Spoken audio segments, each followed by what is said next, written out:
Thanks for coming in. And very, very fun that we got to meet on the beach and start talking. And I thought that the stories that were just spilling out of you would be incredible to hear and record, and especially for young people who are starting to try to make their way in the world and figure things out. And just before we started recording, you were saying how you've done a lot of film and you travel around 25 countries. And I stopped you. Can you start with that story? So many years ago, I went to high school with a buddy of mine. Yeah. He graduated from high school and invented a toy. Okay. And he became a multimillionaire while he was in college Wow. from inventing toys. And he didn't just invent the one toy, he invented a bunch of different toys. Mm-hmm. And he decided that he was going to leave behind to the world some gift. Mm-hmm. And so he said, I'm going to leave film in a time capsule of what the world was like, the human experience during my lifetime. And so once a year for 1 month, we would go around the world and we would film different people's different events. And unfortunately, we started because we didn't really know what the human existence was. So we started with like events like Pol Pot in Cambodia or the genocide in Rwanda. Really? Yes, and then we ended up at the tsunami in Sri Lanka like a couple days after the tsunami. We're on the ground, and it was, and I just kept telling him, I was like, I don't think all of this massive death from from tyrannical rulers and natural disasters is truly the human existence. I don't think it is, and so we started then trying to find, well, what is the human existence? And so we went and interviewed imams in Turkey and on the border of Iran, and then we started interviewing like Hindu sadhus and Buddhist monks in Nepal or whatever, and trying to, and then he went into this, maybe religion is the human existence, and then we just started hanging out with different peoples and different tribes, the Bushmen in Africa or the Dani in Papua, and so we lived with these tribes and we would just be with them and talk with them and become part of their tribe for a couple of weeks and then move on to a different tribe and live with them for a couple of weeks and ask them questions about their, what is the human existence. And so it was really fun. So we did that for 25 years and I did about 50 countries with him. Wow. And then I just continued traveling. And so now this year I will have gone to like 15 or 16 countries this year. Wow. And so that I haven't been to, many of those I haven't been to at all, ever. So the number just keeps climbing. Yeah. And was this just kind of self-funded, just out of your own interests and ambitions, just to document this? So it was self-funded, and he needed to find somebody that had the means and the passion that could operate a camera. Yeah. And so he contacted me years after we hadn't seen each other for many years after high school, and then he just kind of called me out of the blue, and we started traveling, and I started filming everything. So I was the cameraman for like documenting him discovering the human existence for a few years, and then it became more about us discovering the human existence together, and so yeah, there's a lot of footage. And are you filming again this year on this No, next trip? we finished up. Our last trip was to Ecuador a couple of years ago, and all that, and then a couple of trips to like Death Valley to film a thing up on a sand dune and things like this. Some kind of like they tie together different scenes, and so yeah, I don't know.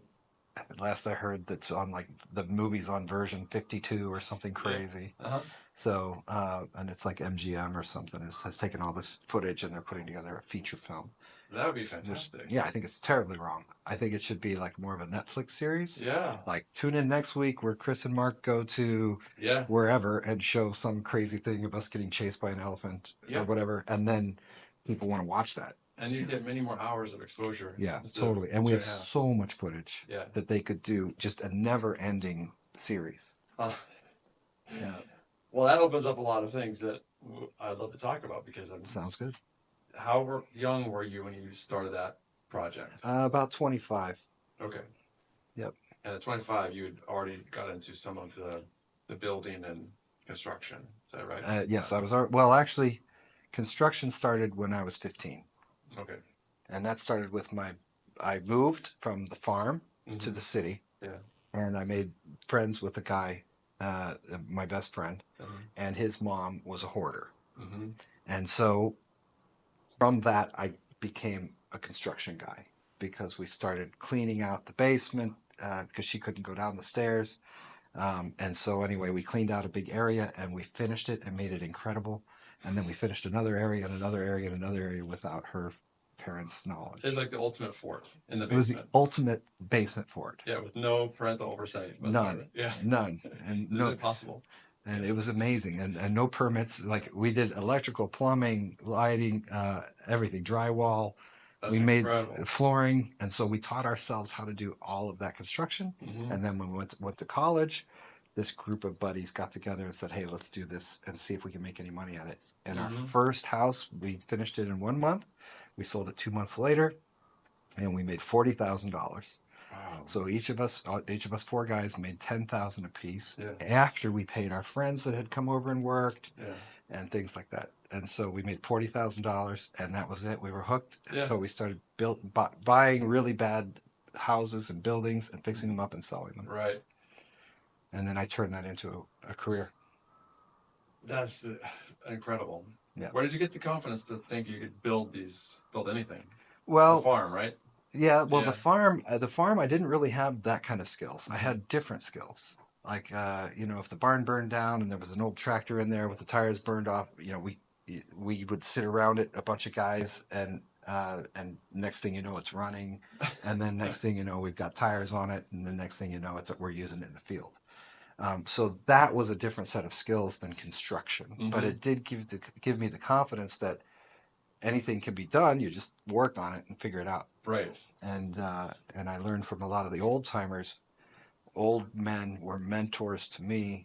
Like I would go to buy drywall because we were at that stage of the project, and I'd say, we've never done drywall before. Oh, there was always an old man there that was willing to just talk us through the process of how to hang drywall, how to tape it, how to mud it, how to sand it, how to prime it, how to paint it. And so we weren't in a hurry because we weren't trying to make money on this ultimate fort. Yeah. And so we really honed our skills and got really good at it. And it was for us, so that we wanted top quality. There's so many cool things coming together. You just want to do a good job. You have unlimited time. You have people who are willing to help you. Yeah. It's like the perfect incubator for your budding skills and interests. Yes. So the problem was school. Yeah. Because I was going to school when I was 15. I went full time in high school. I stayed the whole day. And I realized right away school was in my way. And so I went into what they called the work release program back then, which I think is now what they call it in prison. Like you get the work release. Detention center now. Yeah, that's what they call it. Release. Yeah, work release. But anyway, back then that's what they call it. They called it the work release program. And I was in this group. I think there were 5 or 6 of us. One guy I learned later in life had Tourette's. I didn't know that at the time. He would just scream out cuss words, and it made it fun. But they each had individual issues. Everybody in this work release program, most of them was drugs and alcohol abuse, and I was the only one in there that had nothing. I'd never had a drink of alcohol. I'd never smoked a cigarette. I'd never done drugs. I had no addictions. Wow. And so, not for long, at least. Yeah, never. I still never tasted alcohol. Really? Still never taken one puff of a cigarette. Still never done a drug. Amazing. You avoided all that. Avoided all of it through my life because I found pitfalls of others as people. All of us were climbing in life, and then all of a sudden, people would start to drop off, right, and go into pitfalls. And I pinned it to addictions. Almost every time there was an addiction that caused someone to drop off, and they were on a great trajectory, and then boom. And so I said, man, I'm going to avoid all addictions, all pitfalls possible. And that's pretty wise of you. So I played defense. Yeah. I was playing offense over here. I was working hard, but I also played defense to not go off a pitfall. And so offense and defense for me was the right answer. And so anyway, yeah. So I was work release. So I would leave at noon, and then I would go work a full-time job I ran a warehouse. I became almost instantly, I became the manager. Yeah, I because was you in, were thinking. I was in charge of hiring and firing, Yeah. and it was this big warehouse that was connected to a really nice office. Mm-hmm. And there was a door at the end of the hallway that led into the warehouse. And I decided to only hire. Just want to make sure your mic's working. Okay, It sure. looks like it paused. Uh-oh. It's nice that we can start over because when we're out filming, me and Mark, there's no getting that shot again. Yeah. Like when the chief shoots a bush baby in the face, you either got it or you didn't. Yeah, you can't go back. Um, you were about to say there was this really nice office attached to the warehouse. Right. And in the warehouse, we had, it was back in the days between Sears catalog and the internet.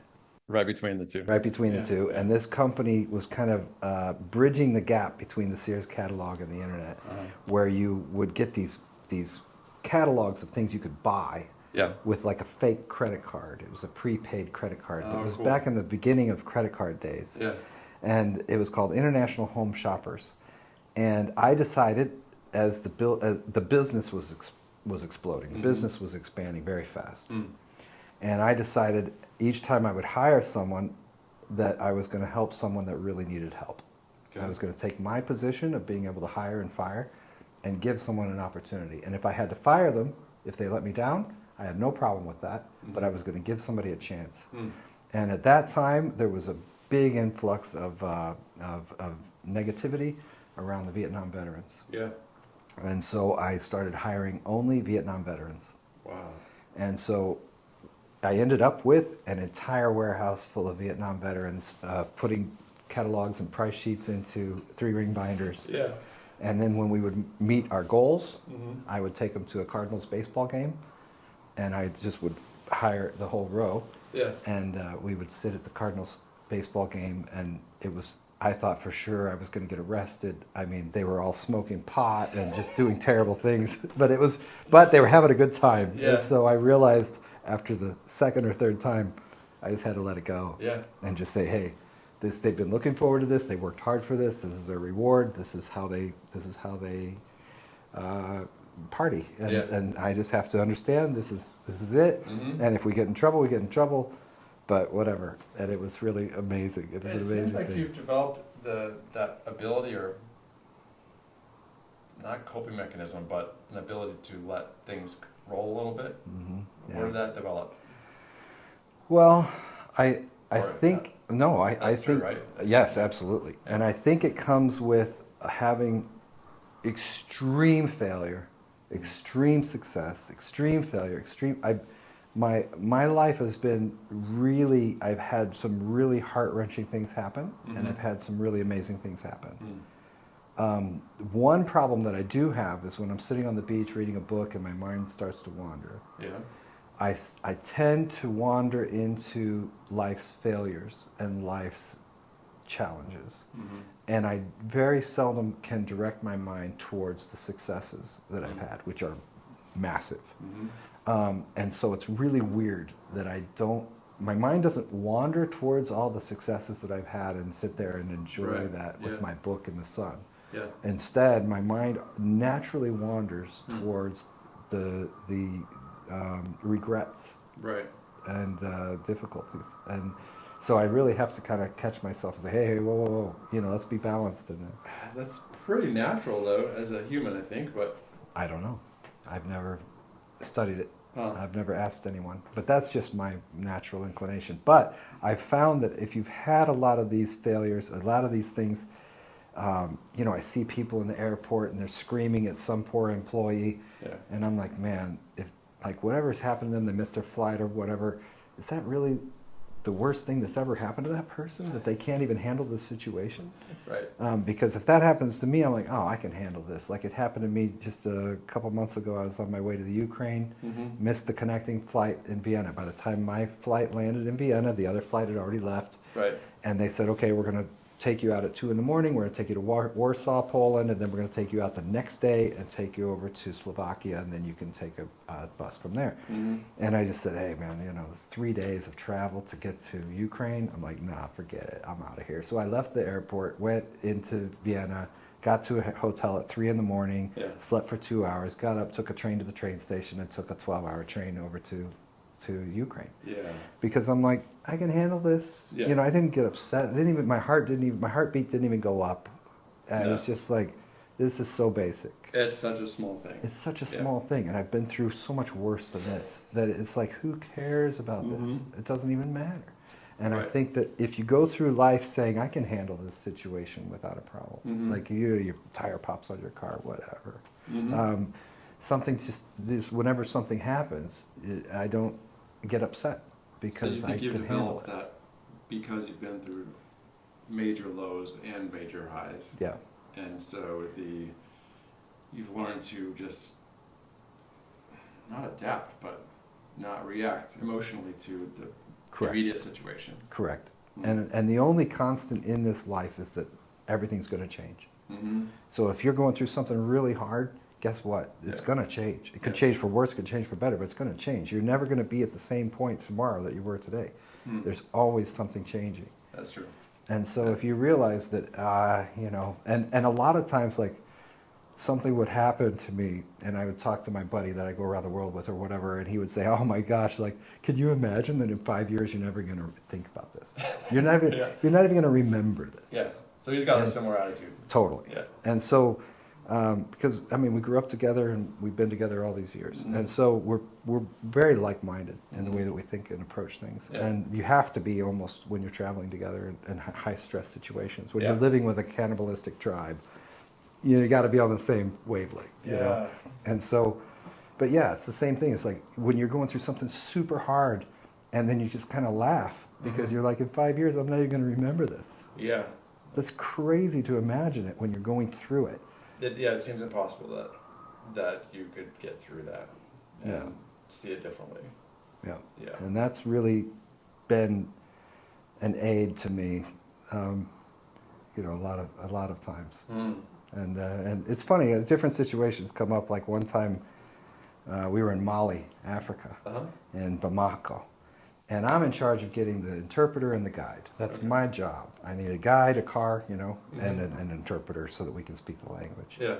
And we were going down south to a place called the Escarpment, where the earth just broke apart into two parts. And there was this village that was there, and when it broke apart, the two villages couldn't communicate anymore, and so they evolved differently. So we wanted to see, how did this human experience up here evolve, and how did this human experience down here evolve, when they're the same people. They just got split by some kind of massive thing. And so anyway, we were going, and I had hired a car and an interpreter.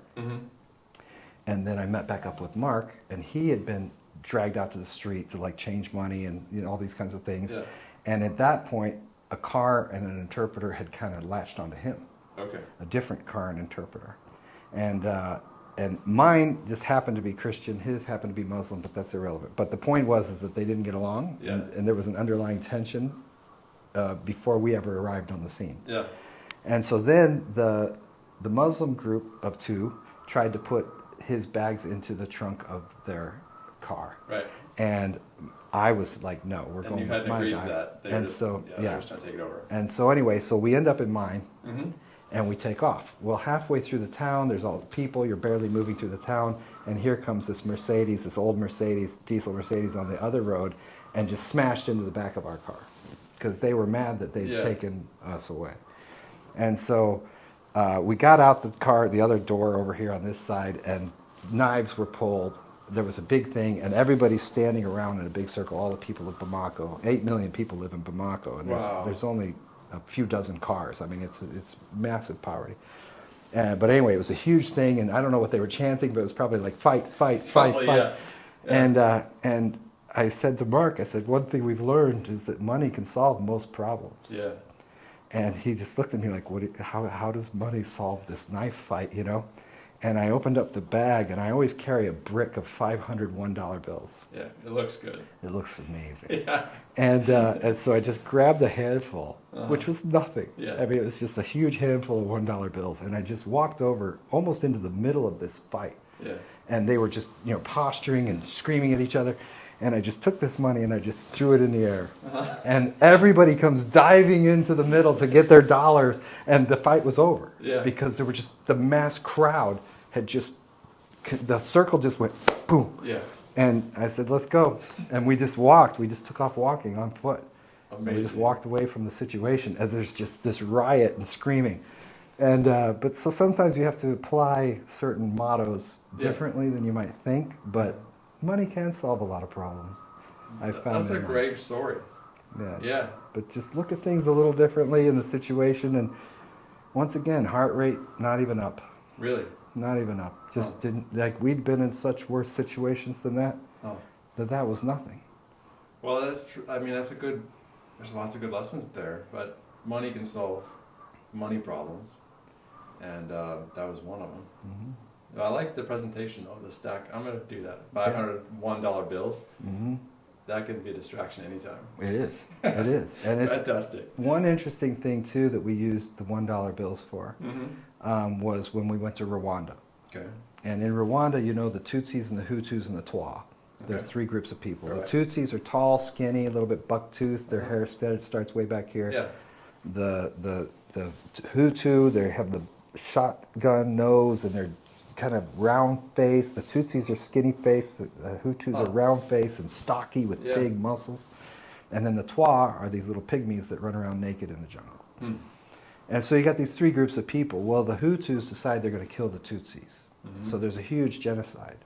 And we showed up after. It was during the Clinton administration. Right.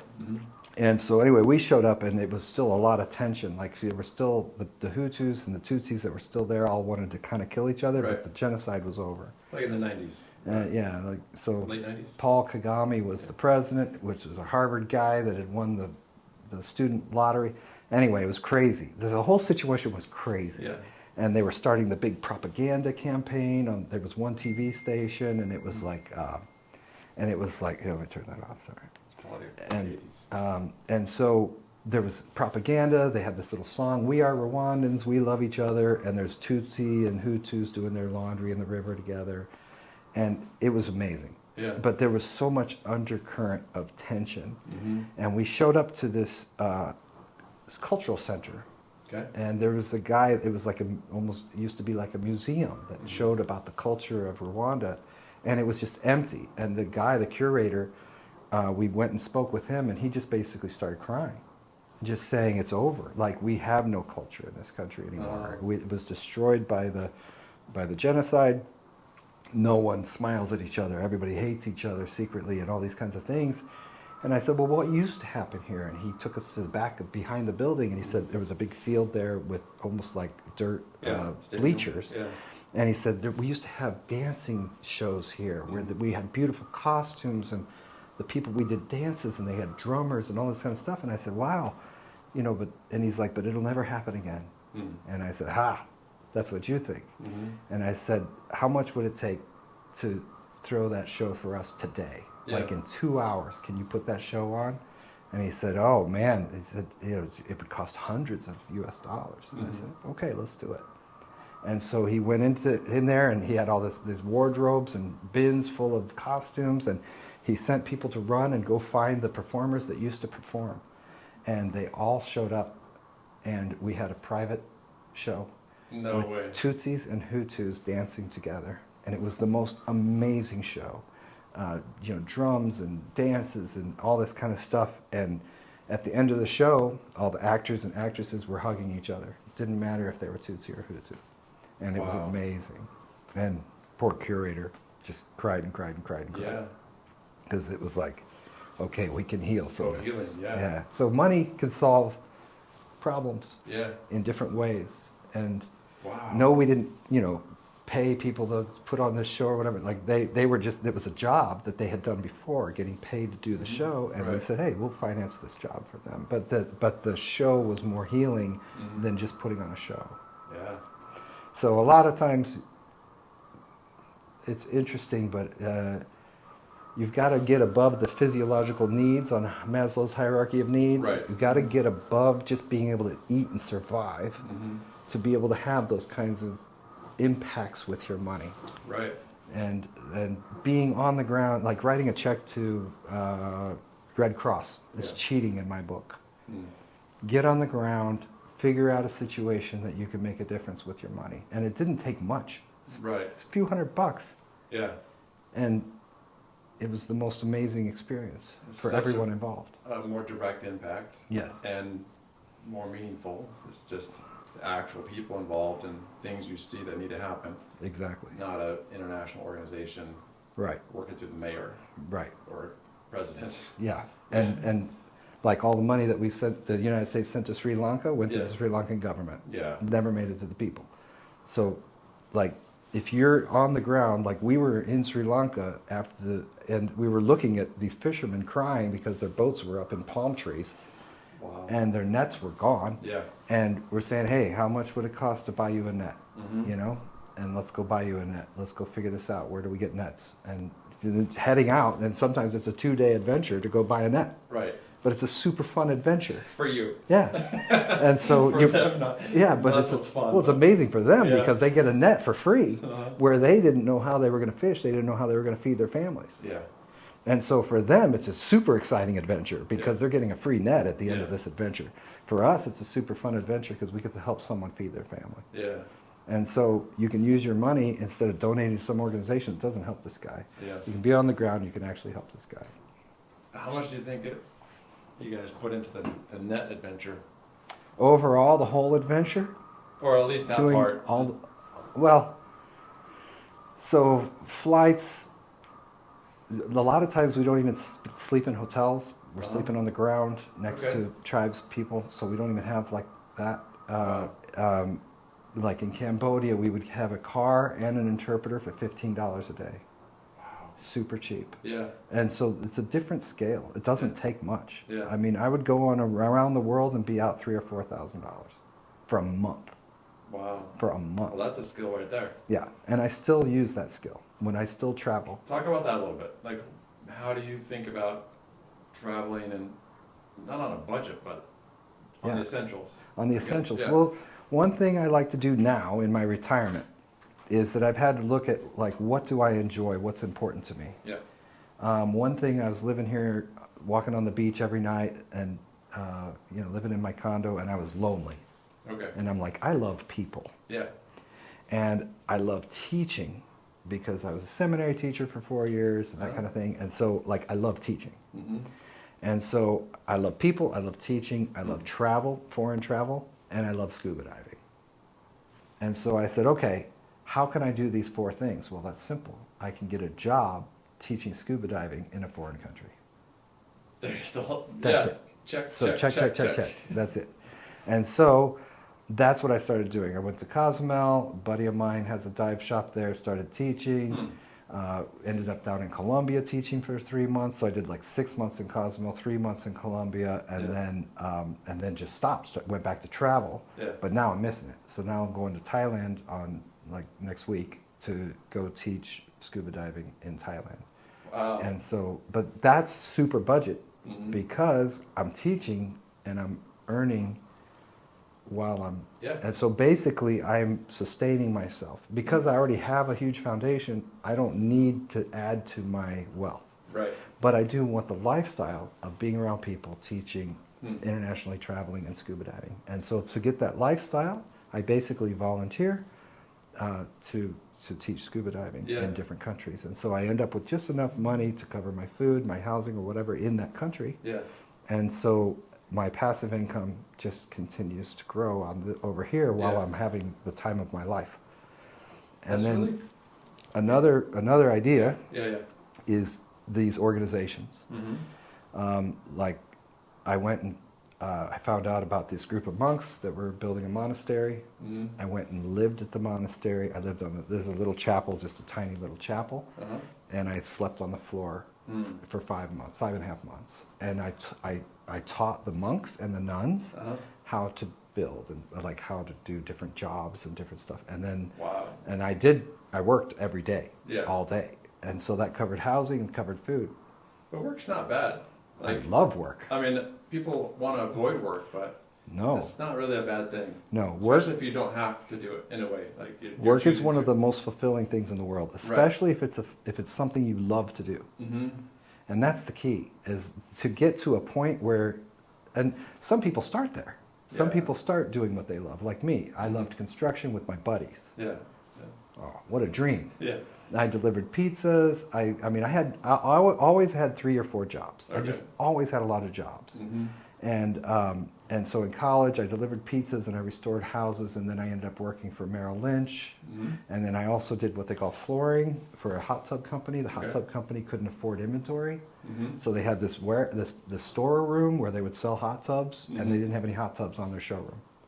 And so I would buy a semi-loaded hot tubs, put them on their showroom, and then they would sell them, and I would get reimbursed plus a percentage. That's And great. it was amazing. Yeah. And I made a fortune. Really. Well, it was a family business. Yeah. Talk about messed up. Family businesses are almost always messed up. Mm-hmm. And this family business, there were 5 brothers and sisters that owned it. Yeah. They had a rule when they started the company. If somebody needs to take out money, like your car breaks down, you need to get it repaired, then they take out 2 grand, and each other person takes out 2 grand. Okay. So everything's always equal. Okay.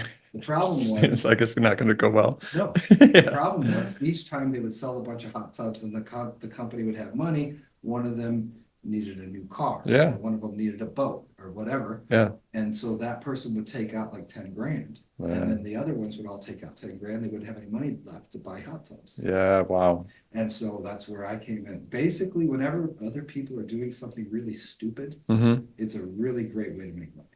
Right. If you see the government having $35 trillion of national debt, this is a chance for me to make money off of their stupidity. Mm-hmm. I buy one T-bills. Mm-hmm. If I see a family business doing something stupid, they don't have hot tubs.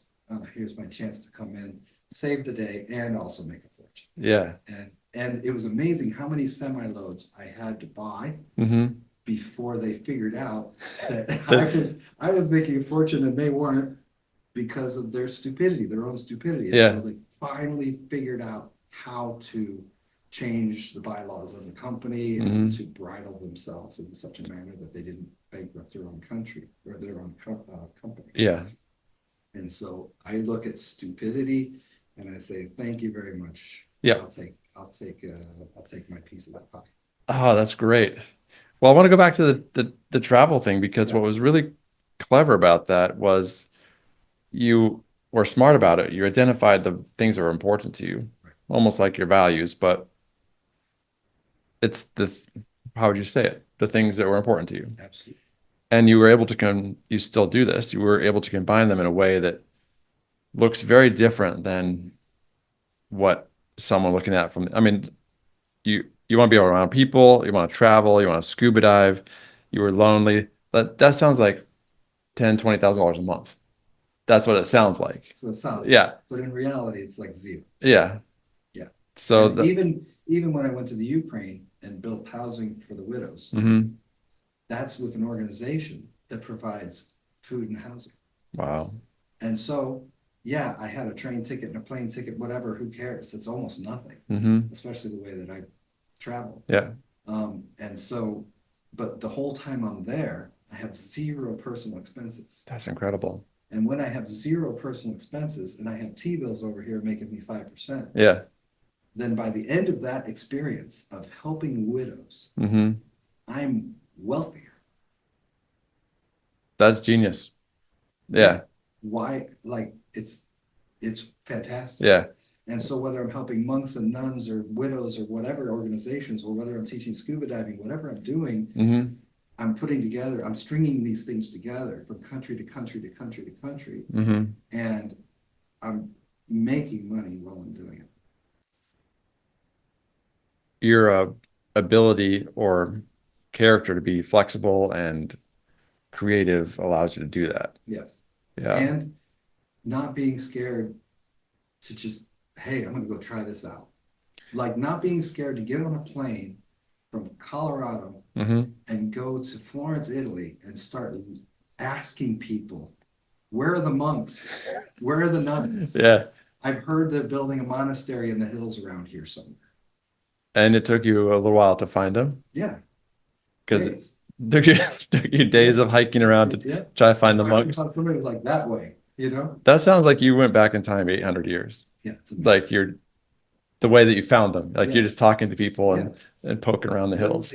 Literally, like, let me go find these people. And it's amazing, like it's an amazing experience to Just that part would be an adventure. oh yeah. Just trying to find them. And if you realize it's an adventure when it's happening, then the hardships of transportation or sleeping next to the wall of a building are fun. Yeah. They're part of the adventure. And backpacking, and man, that backpack just seems to get heavier every day. Yeah. But you're just like, this is the adventure, and this is so fun, and this is so cool. Mm. And then when you get there, and they're unloading a pallet of concrete by hand, Oh wow! and you look over and you see a tractor sitting there with forks on it, and you're like, "What's wrong with you guys? Why aren't you using the tractor?" That's like the first thing that comes out of my mouth. Is, why aren't you using the tractor? Oh, it doesn't work. Oh. Like, and who are you? Yeah. I'm like, oh, I heard about you guys in Colombia, and I flew here from America to help you. And they're like, great, like shocked. And I grew up on a farm and I fixed tractors. Tractors, exactly. Amazing. Exactly. Yeah. So I go over, I turn the key, nothing. Battery's dead. Hook up the jumpers, hook up jumper cables to this dump truck thing, and turn it on. It won't start. Why won't it start? There's some sensor is saying something's wrong. And so I start looking at all the fluid levels. Sure enough, the hydrostatic oil reservoir is empty. So I said, where's the hydrostatic oil? They say, over there. I pour it in, I turn it on, it fires right up, and one of the hoses is spraying hydrostatic oil. Okay. And so that's why it lost hydrostatic oil. Yeah. The hose is broken. So I took the hose off. The guy who delivered the cement, I gave him the hose and said, bring me back a new one next time you come up. Yeah. And off he went. And then a few days later, here came the new hose with a bunch of more supplies. Amazing. I hook it up, and now we've got a tractor. So for months, they've been doing everything by hand. Yeah. Because the tractor doesn't work anymore. Yeah. And it was kind of an inexpensive fix. You just had to know how to do it. Super inexpensive. And everybody was donating their time and their talents and their money to their project. And so the person that repaired the hose did it for free, of course. And so, but yeah, I mean, it's just, you can come in and you can influence a situation just by showing up. Yeah. And a lot of life is just showing up and just saying, hey, I'm here to help out. Yeah, absolutely. Yep. We have this kind of deep quiver of skills that you kind of draw on. That's the thing, is that it took a lifetime of working with different mentors. I had 3 main mentors in my life. Can you talk about those? Yeah. Well, first, I want to just say why mentors are important. Okay.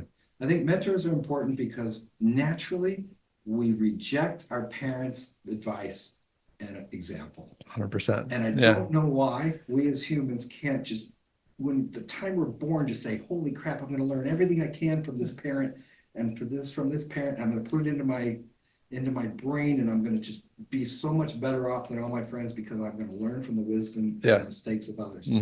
People don't do that. They want to make their own mistakes. They don't want to listen to their parents. And I don't know why. But I got lucky. So my boss at International Home Shoppers was one of my mentors. And he taught me a very valuable lesson. That a lot of times the government is your enemy. That's one of the main lessons I learned from him. And you were young? Yes, I was 15 when I started working for him. It probably took you a while to understand what he was saying. Well, he went to prison when I was about 19 or 20. Wow. Okay. And they called him the preacher in prison. That was his nickname because he was always preaching the Bible. And he was one of the best men I've ever met in my entire life. Wow. And he was attacked by a man who wanted his wife. Wow. No joke. His wife was a beautiful Italian woman. Morset was her last name, beautiful woman. And the Attorney General of Missouri wanted his wife. No way. And so he had this company, International Home Shoppers. Yeah. And in their commercials, they have this prepaid credit card. So you buy the packet for $50, you get $50 on this credit card. Yeah. Fake credit card. Yep. If you buy something from the magazine and you pay off the credit card, yeah, and you recharge it back to 50, and you do that a series of times, you can be issued a real credit card with a $100 credit limit. Okay. A real credit card. Yeah. So you have 2 companies. Not prepaid. Not prepaid. Yeah. The problem was that this Attorney General discovered was that not very many of these people that joined this program were successful at getting the real credit. Okay. Yeah. Because they didn't ever do the program correctly. Yeah. And these were super lower income people. that he was trying to help them. But it was all prepaid, so it's not scam. Yeah, Like, but the main thing was that the Attorney General said, hey, you promise people they can get a real credit card if they do your program correctly. yeah. And you've created a program where they are doomed to fail. Okay.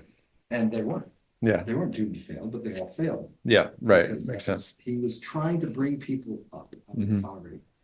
And just an amazing man. He created a company designed to bring people up out of poverty Wow. and to help Mhm. the impoverished. The inner city blacks was primarily his target audience. Hmm. Because he said if they can get a credit card, they can go to a gas station or whatever, buy a little bit of gas on the credit card, pay it off, they get their credit built up. Because how do you get a credit card if you don't have credit? Yeah. And so it's impossible to break into the system that middle class people are in when you're super lower class. Mhm. And he had created a system to do that. Okay. And the government attacked him, sued him, and he ended up winning. Yeah. Then they attacked him and sued him again in a different way, and he ended up during that he lost everything. He lost his business, his house, all his money, everything. And during that process, his lawyers said, "Listen, if we don't wrap up this court appearance at noon, we're out of here. You're out of money, Hmm. and we're not going to work for free." Yeah. And during that second trial, he ran out of money, couldn't pay the lawyers left him. Oh my gosh. And now it's illegal to do that. But Yeah. back then, so he ended up, his lawyers literally closed their briefcases and walked out of court. Then he went to jail. Wow. Okay. So from So from him, him. I learned that was amazing. Okay, that's an important one, and there's lots of different angles to that. Yeah, and Yeah. I learned a lot of lessons from him also.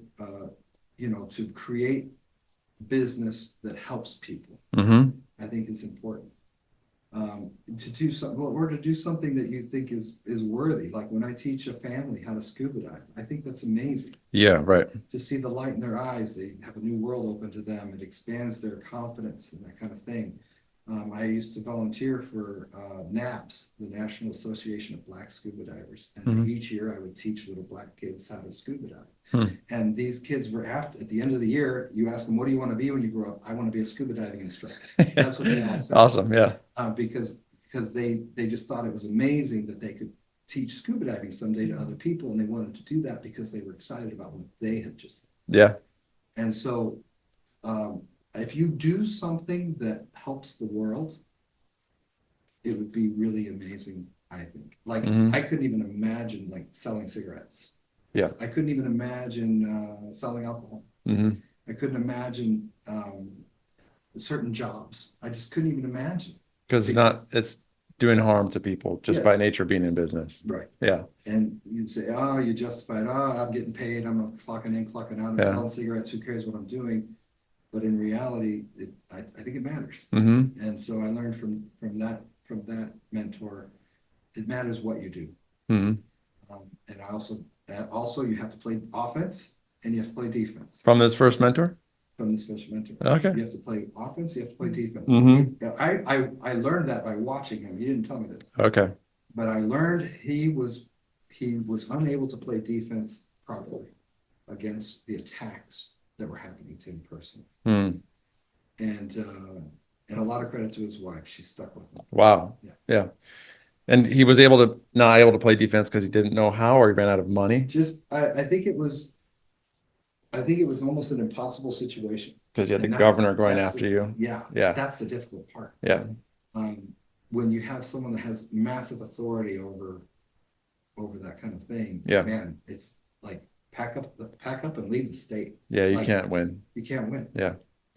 But I learned that you have to watch, and it was an unexpected attack on him. He was not expecting that. He didn't understand till years into it what the motivation was of this man either.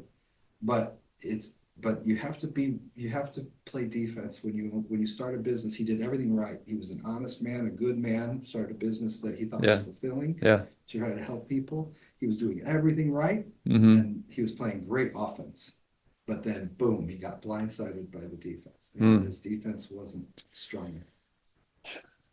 That's probably a lot we could talk about on that part, but do you want to talk about the other two mentors? So another mentor was Menlo Fountain Smith. He has a charity Mm-hmm. called Enterprise Mentors. and he does microloans. He's the one who invented microloans. Oh yeah, Heard of microloans? yeah, absolutely. Very famous Yeah. because of him. And he was the candy man. That was the Willy Wonka. And he's super old now. I think he's about 100 years old and he's still alive. When you say he was the candy man in Willy Wonka, like that's a That's metaphor for him? no, that's like that. I guess it was all like based on him. Really? I don't know. That's what everybody always called him was Willy Wonka. Okay. All right. He was the candy man. So he ended up selling his company back in the day. It was a long time ago for 40 million, which back then was just huge. It's Yeah. unheard of. Yeah, yeah. And he did everything very methodically, very thoughtfully. He had this idea that he could take this sugar concoction that he'd come up with, and he could push it into a tab. And he had a friend that worked at Tums, Okay. Antacids, Yeah. and that was in St. Louis at the factory. Mm-hmm. So he went to his buddy and he said, "Hey, can we put my sugar solution thing, this little concoction that I Yeah. made, into your Tums machine and see if it comes out with if it'll compress into a pill?" Yeah. And so he said, "Sure." So they cleaned out all the stuff after work. Yeah. His buddy stayed after work, cleaned the machine. They poured in all this sugar and ka-chunk, ka-chunk, ka-chunk. So the original Spree candy, Spree. Yeah. The original Spree said Tums. Because it was the mold for It was Tums? the mold for Tums. No way. So then he put it into a straw, a cardboard straw, and it was called the Twizzler, or no, what was it called? A Pixie stick or something? Yeah. Pixie sticks. Yeah. So That was him? all of the No candies, way. all of the candies that we grew up with, except for Mars and Hershey's, were him. All of them.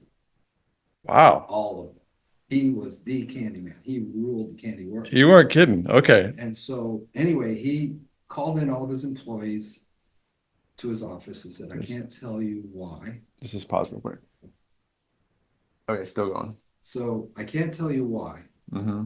but if you want to buy some of my personal stock in this company, you can. And so a lot of his employees took the hint. Yeah. They bought a bunch of the stock, and then he sold the company and they made a fortune. Oh, wow. So he helped out all of his employees. And so anyway, he ended up becoming a mentor to me. He hired me to be his bodyguard for heli skiing because I was a ski patrol at Park City. Uh-huh. And he saw me skiing and he said, "I got to have this guy." And so he tracked me down. Bodyguard, like chasing on avalanches? Yeah. Yeah. So he put me through wilderness training, avalanche training. I had an unlimited budget for his safety. Anything that I deemed a piece of equipment for my backpack that I thought could help him if he broke a leg, whatever it was. And so I would carry a 55-pound pack and ski behind him at a safe distance so that if he got caught in an avalanche, he was wearing a peeper. So every morning, here's how every morning when I'd go to him in the hotel, I'd wake him up, get him out of bed, and he'd be sitting on the side of his bed in his underwear, and I would put a peeper on his chest and duct tape it. And then I'm like, "All right, now no matter what happens, I got you." And then during the trip, first I would take him to the hospital, get his knee drained. Oh, Then I'd okay. take him back to the hotel and put the peeper on him. Yep. But at the beginning of the trip, I would put the peeper on him, wrap him with duct tape, and then get him dressed. So the peeper's against his flesh. Yeah. Because a lot of times in an avalanche, your clothes get ripped. Oh, okay. When you go past a tree, it'll rip your coat off. Yeah. And then I would take him down for breakfast, take him to the helicopter. We get weighed, we get put on the helicopter, and then we take off and ski all day. And so I would have to be in control of his health, whatever. And I had to make sure, so I knew how to go into a tree well, dig it out, make a structure for the night, how to make the fires, how to take care of him, how to feed him. If we were stranded on that mountain for 4 days, I could keep him comfortable. Wow. 4 days, me and him comfortable. What a cool job. Yeah. And so I was in charge of basically I was his bodyguard. Wow. So I want to hear what you learned from him. I just want to double check the camera. Yeah. And then also I want to check your time because we got Halloween tonight and all that. I've got nothing going on there.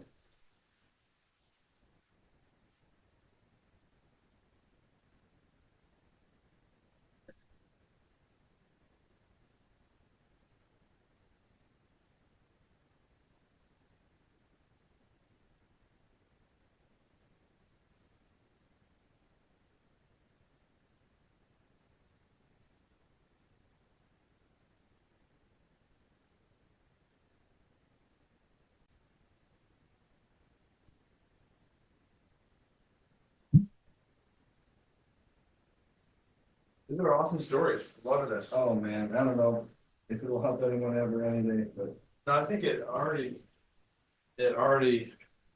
is just the way you talk about traveling and some of these other experiences. That's what I'm, that's, we're back. Yeah, we're back on. Um, we're at minute 40 on on the audio recording. So minute 40 and then it turns off. no, just for the editor, so he Oh. knows how to match it up because Oh, I got just it. paused it. But the way that you're just think about traveling and think about how your values that are and things are important to you and how you can live them for almost nothing, and the mentoring that you've had, like I'm sure all of these things stack on each other Totally. in different ways Absolutely. and recombine in different useful And ways. change the way that I look at certain things, that this person told me this person told me that, and how do I justify or how do I juxtapose the two differences, and which one do I pick? Because they each had each mentor kind of had different advice for me. Right. What's one of the things you learned from Menlo Smith? Well, Menlo was interesting because one time I said to him, I said, my family farm of 200 acres, Yeah. my parents got a divorce and my mom's going to sell it and I'm going to buy it. And he said, why? And I said, I don't know. I always loved the farm. Yeah. And he's like, oh, you got to think deeper than that. Like, what are you doing? And so I started thinking about that. And I kind of put together a list of F's because he said something like I got an F on that test. Like the way I was thinking, and my excuse for why I was buying the farm, was I had the money for it and I liked the farm. Yeah. He's like, you got an F. That's a cool way to say that. Okay. Yeah. Yeah. And so anyway, I found some things that I think is in balance. If you get it in balance like a wheel, like if you have a wheel that's out of balance, it's going to just pop all the way down the highway and make your life miserable. Right. But I realized in life that you want to balance certain things, and when you make a decision, like I'm going to buy this farm, Yeah. or I'm going to buy this business, or I'm going to go into business, you know, doing whatever. I'm going to have a McDonald's franchise or whatever decisions you make, don't get an F. Yeah. You have to balance. How does this affect my goals, aspirations, ideals for family?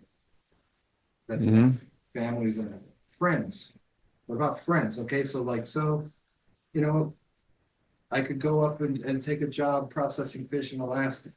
Okay, but I leave all my friends for 6 months a year. Yeah. This affects my friendships. Or maybe I make new friends there. Maybe I don't have any friends here. Maybe that's an adventure that's cool. So how does this affect my friends? That's another app, is friends. So you got family, friends. Right. You got freedom. This is a big one. This can make a decision. It makes a decision to this day as to whether or not I get a dog. Like literally, I'm like, I can't have a dog. Yeah. Because I'm not willing to give up my freedom of travel and adventures and experiences. Maybe as I get older and I say, hey, listen, I do just want to sit on the beach every day and read a book. I don't want to go out and do these adventures. I don't want to build schools in Philippines. Yeah. I don't want to. Yeah. And so I can have a dog because I'm done doing these adventures. And so, but freedom is something you have to consider when you're making a decision. If you're going to have a Chick-fil-A franchise, you have to be the manager on the premises. Yeah. That takes away your freedom. Now, are you willing to give up your freedom for the reward of being able to finance your family?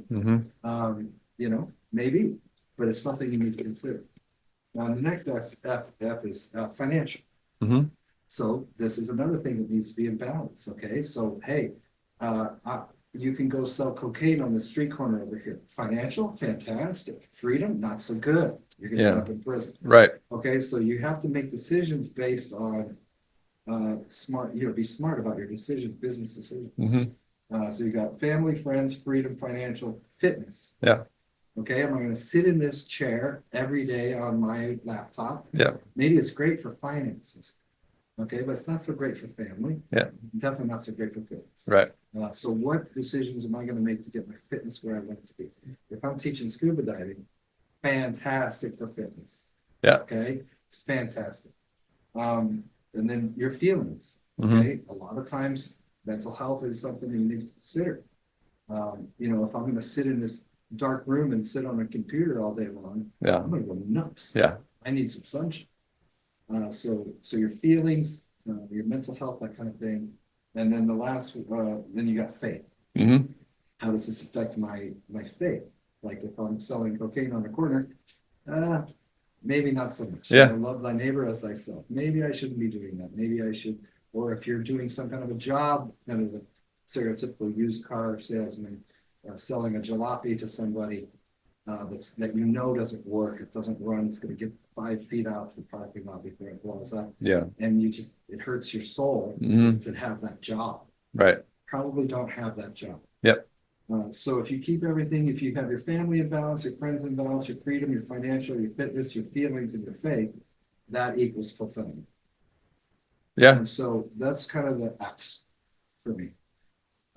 And now I hate to give advice because, like I said, in my life I've had many, many failures. Mm-hmm. And so you're like, oh, Chris, why are you giving advice on life if you have these failures, which is another F. Not what I'm saying, but yeah. But really, I think the F of failures is important to be able to say, okay, I was out of balance at this point in my life and had this failure. So it's why I recommend balance. Is that I was over here, I was over there, and I see friends that got out of balance because of addictions and just imploded. Yeah. And I really think that addictions really must be avoided at all costs. Mm-hmm. Absolutely at all costs. Can we just talk about a couple? That's all the F's, right? That's it. Just that addiction is a big part of what you've talked about today. And you talked about chemical addictions, but I see, well, another one is like the brain chemical addictions of dopamine, of screen time, or anything on screen pretty much, because it's just built to stimulate your brain like crazy. Yes. And the world teaches you that consumerism can give you that dopamine hit. Right. Oh, I just went out and bought this new car. Right. Yeah. Guess what? You just signed up for 60 months of being a slave. That's all you bought. Yeah. You gave up your freedom. You gave up your financial stability for this debt. So that's why I always say there's God, the Father, Jesus Christ, the Holy Ghost, and Dave Ramsey. Those are the 4 members of the God. Yeah. If you learn from Dave Ramsey, you'll understand finances and you'll understand how you're becoming a slave to the system of consumerism. Yeah. And if you can break from that slavery, then you can do good things with your money and feel great about it. Right. It's a whole level of freedom you can't experience unless you're out of debt all the way. That's right. Yeah. And so the Dave Ramsey program, the baby steps, can get you to where you can do things with your money that are fulfilling to you. Right. And that may be as simple as passing it down to your children when you die. Yeah. Fine. Yeah. But do some good with your money and do some good with your time. And if you're a slave to the bank because you bought that car with 60 months of payments, you don't have the time to do fulfilling things. You don't have the money to do fulfilling things because you're building that bank a skyrise instead of building your life the way you want to build your life. So Menlo Smith taught me, think deeper. Don't get an F. Figure out how to do things properly to end up with what you really want. He knew I didn't really want to farm in Southern Illinois. I was going to be gone from this country, from this world. Like I was going to be doing better things and different things. Yeah. I wasn't tying me down to a farm in Southern Illinois and fighting with tractors for the rest of my life was not my destiny. And he saw it. How does one think deeper? Think about the balance, or like it's also trying to identify what is really important to you. Yeah, what's really important to you, your core values, that kind of thing. Like for me, I think it's easy when you get poked. like I was lonely Yeah. walking on the beach, and I was like, man, I need people. Yep. Like, and so then I sat down and thought, okay, think deeper. What else do you love? What are the things that you really love? And I'm in Mm-hmm. a position in my life, financially, with freedom, with whatever, to where I can do anything. Mm-hmm. Literally, Yeah. I could buy a catamaran and go sail. I could do, like, buy a plane and go fly. Like, Mm-hmm. whatever it is, Yeah. I can do anything. Mm-hmm. And so instead, I'd rather sleep on the floor of a little church Yeah. and work with monks and nuns Mm-hmm. building a monastery for the purpose of hospice, Yeah. because that's fulfilling to my soul. Mm-hmm. So what I'm looking for is things that are fulfilling to my soul at this point in my life. Right. And being hands-on, I want to be dirty at the end Mm-hmm. of the day with my hands, my boots. I mean, my clothes have got to look like, even if I went for a swim in a river, they're not going to get clean. Mm-hmm. I want to really get in there and make a difference, Mm. personally. Yeah. And so that's that's kind of thinking deeper, Yep. is what. So like I said, I could do, and young kids could do anything. They could buy a McDonald's franchise. They could become a Baskin Robbins Right. franchise. They could do whatever. Or they could say, I'm going to go into business for myself. Or they could say, I'm not going to go into business for myself. Because if I go into business for myself, I'm really, my dad always said, you're this busy if you go into business for yourself. Yeah. You had an employee, now you're this busy. You Yeah. had 2 employees, now you're this busy. Right. You had 3 employees, now you're this busy. Right. People always think, oh, I had an employee, I'm this busy. I had 2 employees, I'm Yeah. this busy. No, it's Yeah. the exact opposite. Mhm. That's my third mentor. Okay. Father and I worked side by side. I bought a jewelry business from him. Once again, terrible idea. I got an F. I got an F on that. I bought the family business. Why? Because of emotions. Yeah. I made the decision because I always called it my grandpa's jewelry company. Uh, It was my grandpa's business. And all my life, what are you going to do when you grow up? I'm going to run my grandpa's business. I'm going to buy it and run it. yeah. And so I did, because my whole life I told myself that. Hmm. It was an F. I got an F on that decision. It was the wrong decision. The business basically didn't make any money. I never took a paycheck. Yeah. I kept the business alive for 25 years and never took a paycheck. Wow. And I made all my money doing my side job, which is buying houses, fixing them up, selling them. Buying houses, fixing them up, renting them out. Wow. And so it was a horrible, terrible decision financially. And it was at the time that signed a note for 6% interest on the principal. Company wasn't even making 6% on the turnover of the inventory. Yeah. And that was it. So I was basically subsidizing this purchase that I made. Yep. With your side hustle. With my side hustle. And I did that for 25 years. And then I finally paid off my parents $2.1 million by the time it was said and done. Wow. I paid for a $600,000 business, $2.1 million because of interest and all that over time. And Yeah. So yeah, that's what happens when you have interest. That's the compound interest is the eighth wonder of the world, and it worked against me. Yeah. In this case. Like when you're buying a house, same thing. Yes. It's much more expensive than it seems. Yeah. You buy a $300,000 house, and you look there and it says after 30 years you will pay $1.3 million for this house. Yeah. So where's the other million? Yeah. It goes to the bank. Yeah. To buy them a skyrise. Yeah. So let's think about this. Maybe I need a lesser house. Yeah. Maybe I don't need a house. So, but anyway, the point is that some people can really thrive as employees. Mm-hmm. And then they just run the Dave Ramsey man. Mm-hmm. Make this much, spend this much, invest the difference. Yep. And have family, freedom, friends, balance everything else. Yeah. And be an employee. You clock out, boom, turn your phone off, boss can't call you. Pretty nice. Yeah. Yeah. So some people are more suited to that. Mm-hmm. Some people are more suited to owning a business, growing it, and front loading their life. Yeah. Which is you work your butt off when you're young. Yeah. Front load the savings and investments and everything else, and then it's like getting in a race car going from 0 to 150, and then throwing it into neutral, turning the engine on. Just coast. And you just keep going. Yeah. Take that momentum into your future. Mm-hmm. And a lot of that was kind of my attitude, was front load my life. Yeah. The danger of that is you become a workaholic, addiction. Yep. And anytime there's an addiction, guess what you're going to get? A divorce. And so I recognized that if you get out of balance, then it's not good. And one of the things on the emphasis is family. Yeah. And so if you're active financial because you're front loading the system, but not everybody's up to speed on it. Yeah. And then all of a sudden, boom, your family goes. Hmm. So there's a lot of nuance to it, and it's a moving, Right. organic thing for every this decision. And there's two huge decisions. What are they? One, who you marry. It will affect every day of your life from now. Yeah. The second one is your career path and job. And don't be afraid to switch trains. If you're on the wrong tracks, you go in the wrong place, get off those tracks, get on a different track. Because that's way too big, way too important. You're advising that even on the relationship side? Yeah. If it's not working? Yeah. Yeah. Absolutely.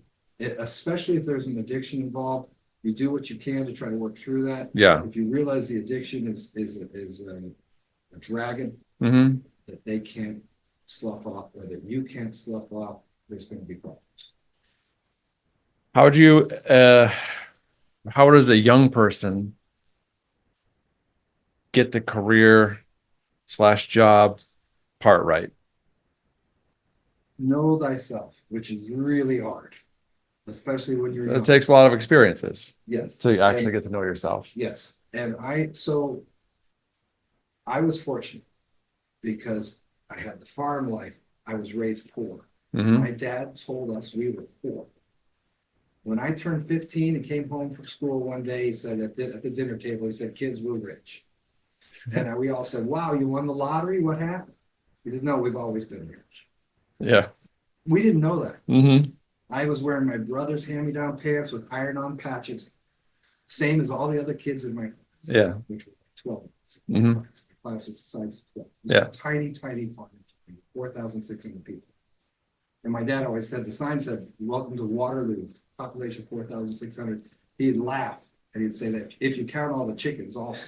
Because we were nowhere near 4,000. Yeah. Yeah. But anyway, he came home and he said, "We're rich." He raised us poor because all of his rich friends, their kids would turn out like crap. Yeah. And he looked at it, he surveyed this situation from 30,000 feet and said, "Holy crap, all my rich friends, their kids will turn out like crap. I'm going to raise my kids poor as an experiment." Mm-hmm. And he bought a 200-acre farm and he raised us poor. Yeah. And then he said, "We're rich." And was that a shocker? a huge shock. In a bad way? Terrible.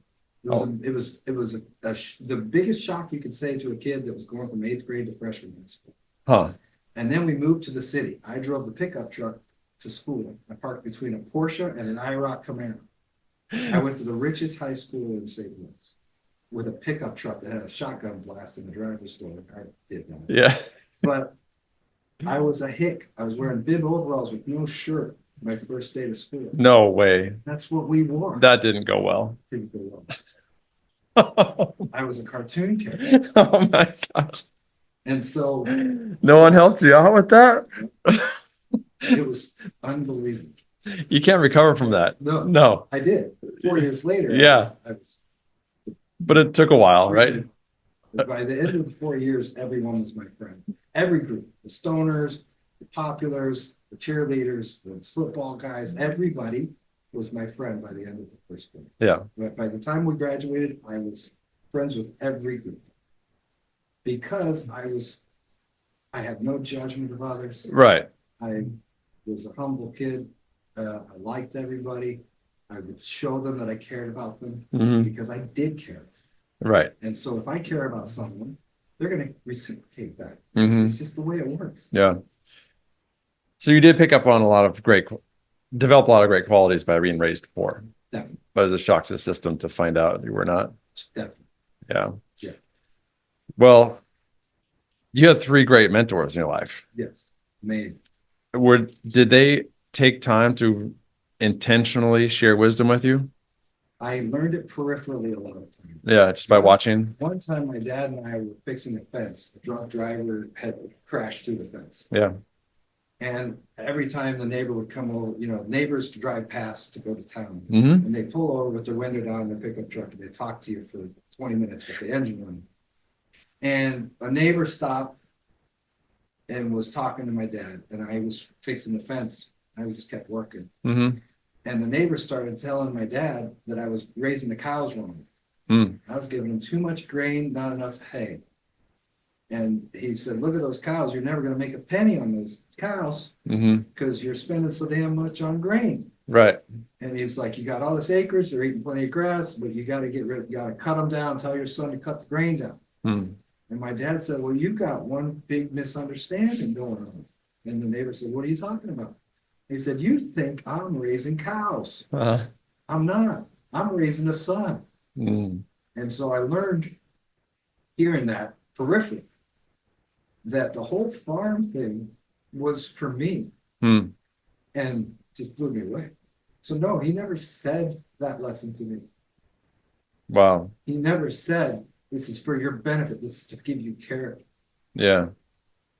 But I learned it. That's powerful. Oh man. Another one was the cows told on me every night. If I didn't feed them, we'd be sitting at the dinner table and my dad would stop and make everybody be quiet, and he'd listen. And if the cows were moo, moo, moo, moo, he'd say, Chris, you forgot to feed the cows. Get up, go feed the cows. And I'd come back, they'd all be done eating. I'd get the little leftover scraps. Yeah. Yeah. And I was so mad because they would eat almost everything. Yeah. And then I'd have to dig in the fridge and pull out some bologna. And so I learned, you feed the cows first. You don't eat till the cows eat. Yeah. And there were just lessons like that I learned from him peripherally. He never said that to me. He never said selfishness versus service. There's a balance there. You can't be selfish. He never said that to me. He never showed me that visually. He never said to me, you're being selfish right now by eating. You should be more inclined to service. Go serve your cows. Yeah.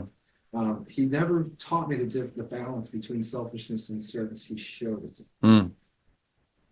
Wow, he sounds like quite the man. Yeah. Mm. Amazing. Mm. And so I've learned that through life of how to balance that selfishness and service. Because people, if they're too selfish, then they become someone you just don't really want to even be around. Right. And with service, I learned from Menlo Smith, the second mentor. He told me, don't be a casualty of compassion. Because I asked him once, I said, what was a big downfall of all your friends, your multi-million-dollar friends? Yeah. All the guys at the country club. And he said, man, they nosedived into poverty when they become a casualty of their compassion. He said a lot of them, they would open some kind of philanthropic adventure. Yeah. Where they're going to try to help some group. Yeah.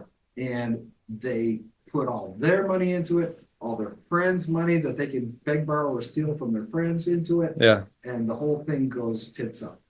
And they lose everything and they move into the kids' basement. Wow. Multimillionaires, boom. He said, don't be a casualty of your compassion. And this was his biggest advice to me about my philanthropy. And so then I started thinking about, okay, how do I serve and help without eating the seed corn? Yeah. Because if you eat the seed corn, then you starve next winter. I'm not interested. So how do I help without eating my personal seed corn? And that's when I started thinking deeper, thinking about, okay, I want to help because it's in my nature. I don't want selfishness. I want service. Yeah. How do I provide service without being a casualty? Balance again.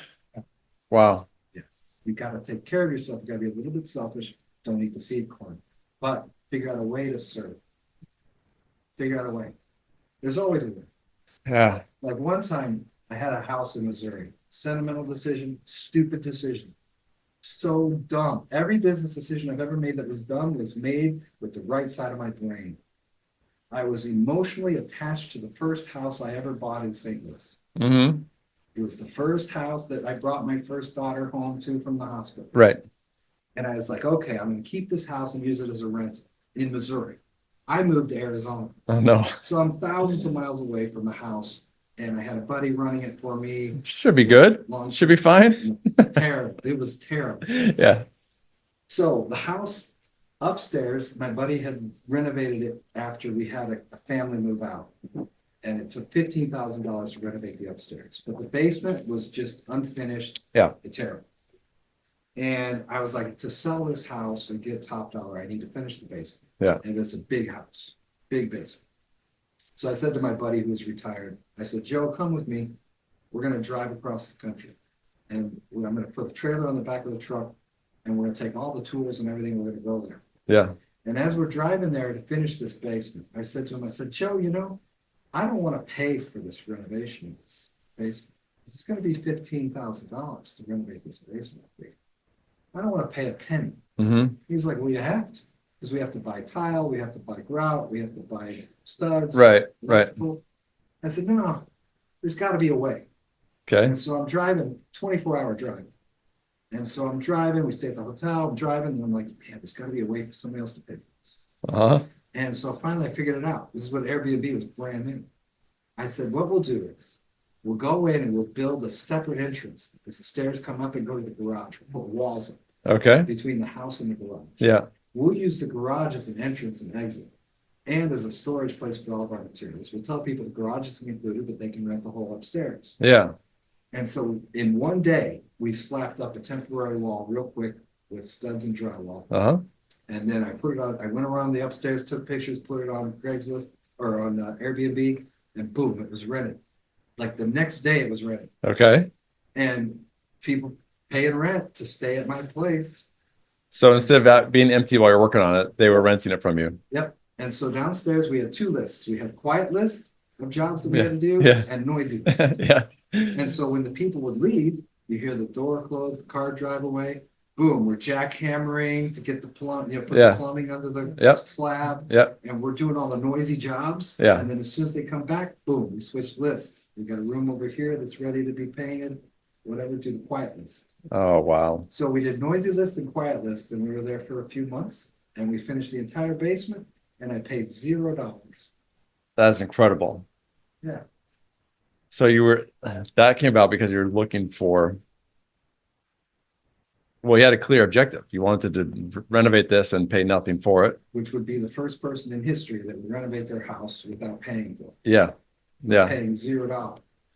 And so you don't get taught that in college. Mm-hmm. Think outside the box, figure out a different way, and figure it out and do it and be the first. There's a power in asking different questions or better questions instead of like, how can I renovate this house? How can I renovate it for $0? And you start thinking of ways that weren't even on the radar before. Exactly. Wow. I want to do this. How do I do this? Right. And, like a friend of mine, he said, I want a Tesla Model 3. Easy, buddy. It's easy. It's called Uber. You want to have a Model 3, but you don't want to make the payments? Yeah. Uber after work. Yeah. And he figured it was like 2 hours a day after work. Uh-huh. And somebody else bought him a Model 3. Fantastic. Yeah. And it didn't affect him much at all. And it was really funny because he put a camera up and he had his girlfriend drive around with him, and they did a YouTube channel on driving Uber. Wow. And driving Uber with my girlfriend or whatever the channel was. Yeah. And they would laugh, and the people in the back were like, oh, what's this? Oh, we got a YouTube channel. Say hi, And it was really fun. Yeah. And that was it. You got a Model 3 for free. And so I told him, I said, this is how you get a Model 3 for free. And he did it. Wow. And they had a Model 3. And for him, that worked. That didn't work. impinge on it. Fun. Yeah. It didn't affect his family, which is his girlfriend. Yep. His relationships. It didn't affect his freedom. He was happy doing it. Happy doing it. Yeah. It was great. It was a great experience. There's a lot of great ideas here that we talked about. And I think that's super fun. And a lot of unconventional ways to think about the world. And absolutely. And think deeper, think another step, like, and then what? Mm-hmm. Just ask yourself, and then what? And then what? Mm-hmm. And then what? And then what am I going to do? Okay, we get to this point, and then what? Mm-hmm. And think through, because you say, oh, I'm going to have a McDonald's and I'm going to make 150,000 a year on my McDonald's franchise. Yeah, but and then what? Like, what does that lead to? Think, ask yourself, push yourself to think farther and think deeper. So when young people are trying to find the way, how would you say they go about discovering what they're interested in or good at, or that's part of it, but also what's useful going forward? Right. You need to have something that Yeah, people want to pay for. yeah, But in definitely. your case, it's come from like 3 or 4 different smaller skills that get combined into these other things. Right.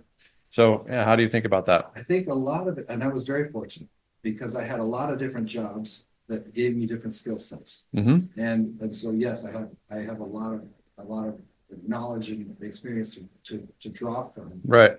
But I think that you can do that for yourself.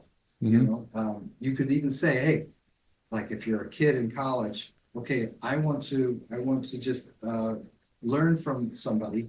I'm going to go get a job. Like literally, I learned a lot from my boss at Domino's Pizza. Mm-hmm. Looking back, he was probably like a 22-year-old. Yeah. I thought he Yeah. was this old man. Yep. And but he was interesting the way he ran that ship and the way that he commanded his soldiers. Mm-hmm. Each of us had different tasks to do, and it was interesting the way that he did it. And I saw the way that he interacted. Mm. He never got stressed out and yelled at anybody. And I was like, wow, because there was a lot of times where I thought, oh, he's gonna pop. Yeah. Nope. Mm. And I was like, interesting, because I was watching him, learning from him.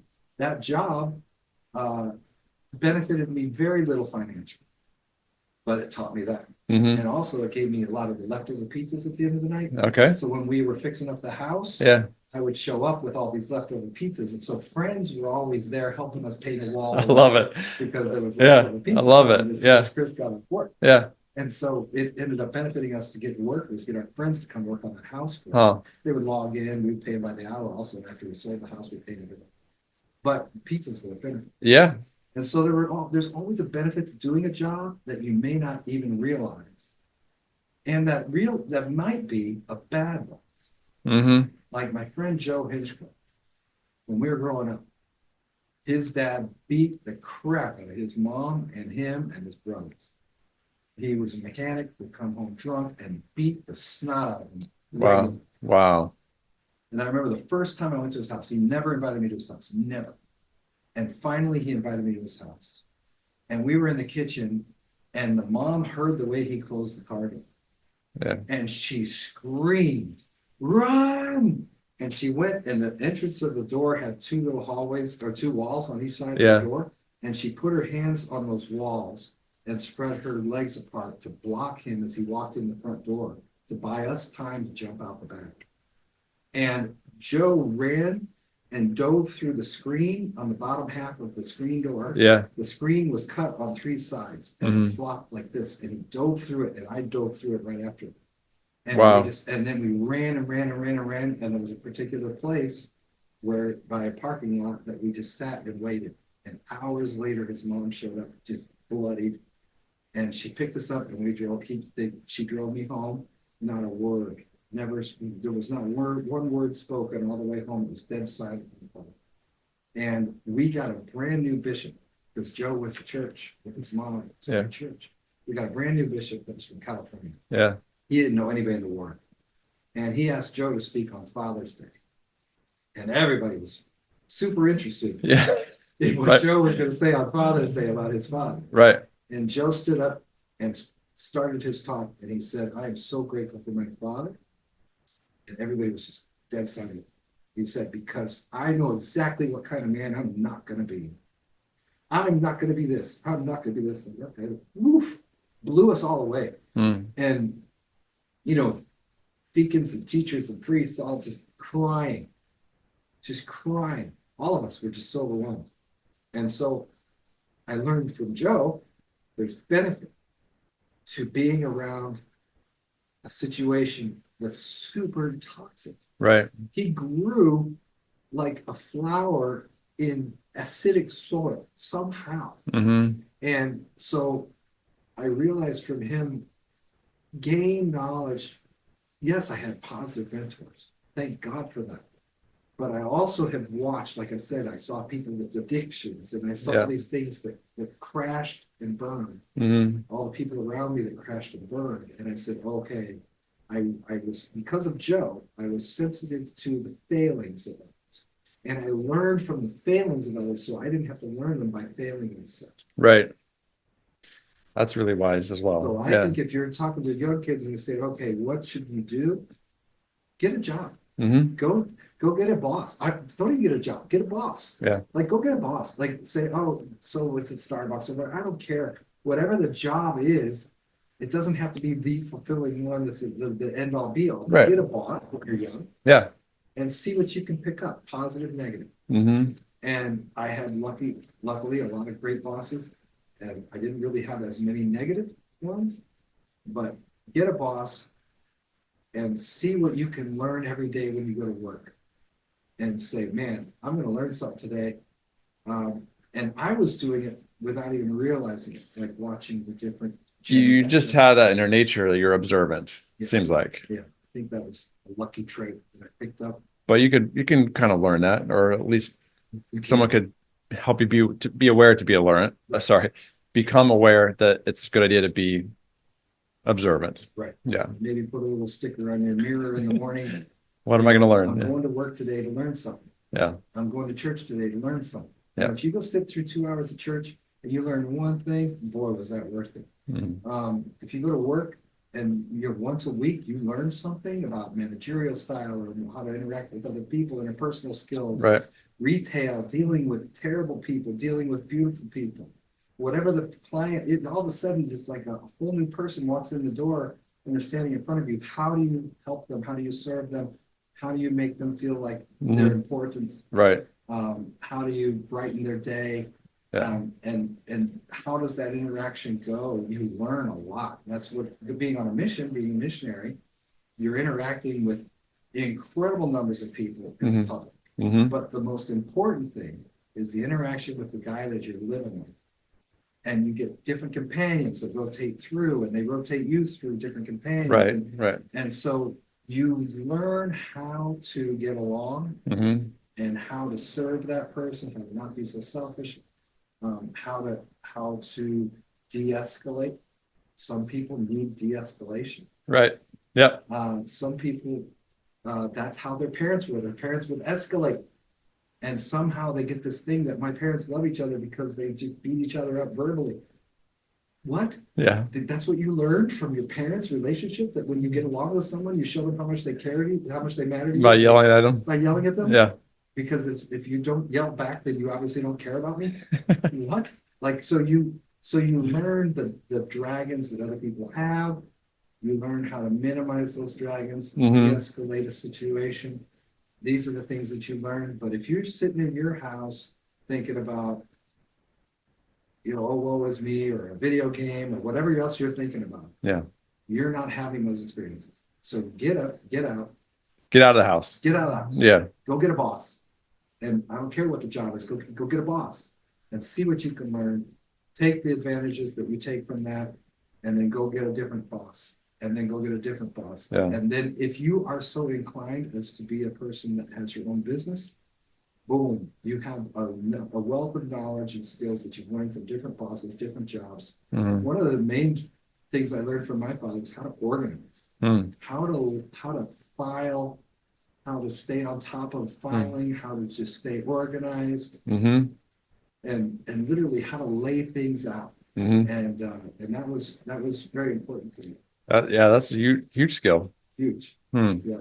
So you learn little things from different people, and you just put them together, and you become your own person, apply them your own way, and apply them outside of the box. Figure out a new way, a different way, and that's why I think the Robo Teslas is interesting to me. Yeah. Because when you're on the absolute cutting edge, I was on the cutting edge of Airbnb, Turo, and so if you could be on the cutting edge of robo taxis and be a first adopter, and you can grow it like Moore's law growth times 2, or even Moore's law growth. You're going to just dominate this industry as time goes forward, and you'll be the big player. Why? Because you got there first. Yeah. So first adopters, it's risky, but again, it can be done thinking outside the box. You say, okay, how do I do this where I don't risk my seed corn? How do I grow this in a way that I don't burn up my reserves? Right. Yeah. So you just be smart. But I like the idea of doing something and integrating something that's never been done before on it. Because there's something exciting. Yeah. Like, yeah. I just couldn't be a dentist. I couldn't. No. My nephew is. Yeah. Good for him. And he's going to have a great balance between family, financial, and all the faith and all these things. He can really do a great job at that. And he's really good with Dave Ramsey. He's really good with money. So he's going to be highly, highly successful as a dentist. But it's not novel. You couldn't handle it. Yeah, yeah. If you're a dentist type, great. You should do that. Be a dentist. Yeah. And rock it. But if you're not that person, don't try to be that person. Yeah. You're a square peg in a round hole. That's a good advice. Like, but you got to have a lot of experiences to find out who you are. Yeah. So get out of the house. Get out. Yeah. Go meet. Hey, I think that's a great place to wrap it up here. Sounds good to me. We could go on for a long time. You have a lot more notes. So much. Oh my gosh. We should do this again when you get back from Turkey and Thailand. And what's the trip? What are the countries on this trip? Italy. Then I'm going to Greece. Then I'm going to Turkey, and then I'm going to Thailand, and then I'm probably going to the Philippines to go to schools. And then, so basically, Thailand and Philippines is going to be teaching and then volunteering. That's fantastic. That, who knows where I'm going to go? Yeah. My daughter asked me today, "Where are you going after that?" I said, "No idea." But the last trip turned into 9 months. And when I left, I had like 1 month planned, and so it just turned into 9 months. Well, that's exciting. Not knowing exactly what's going to come next. Yeah. Yeah. Well, Chris, thanks a lot. That was really, really interesting and lots of valuable information that I know I loved listening to, and I know a lot of young people will too.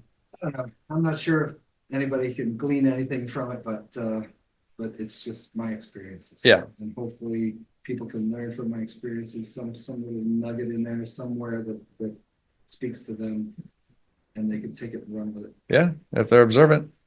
Yeah. All right. Well, thanks, Chris. Appreciate it. Appreciate it. That was awesome. Yeah, thank you.